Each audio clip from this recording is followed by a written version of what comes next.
पुण्यामधील श्री घैसास गुरुजी वेद पाठशाळा अर्थात वेदभवनाच्या वर्धापन दिनानिमित्त भागवत कथा या ज्ञानसत्राचं आयोजन करण्यात आलेलं आहे। भक्तीच्या या महासंगमात द्वारका शारदा पीठाधीश्वर श्रीमद जगद्गुरु शंकराचार्य सदानंद सरस्वती स्वामी यांच्या ओघवत्या वाणीत ही भागवत कथा अनुभवता येणार आहे। पुण्यातल्या कोथरूडमधील वेदभवन परिसरात या कार्यक्रमाचं आयोजन केलंय।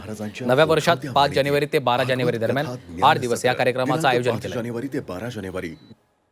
पुण्यनगरीत होणार भक्तिभावाचा महासंगम। श्री घैसास गुरुजी वेद पाठशाळा वेदभवन पुणे वर्धापन दिनानिमित्त आयोजित द्वारका शारदा पीठाधीश्वर श्रीमद जगद्गुरु शंकराचार्य सदानंद सरस्वती स्वामी महाराजांच्या ओघवत्या वाणीतील भागवत कथा ज्ञान सत्र दिनांक 5 जानेवारी ते 12 जानेवारी 2026 वेदभवनाच्या पवित्र परिसरात कोथरूड पुणे। संयोजक श्रीमद भागवत सेवा समिती।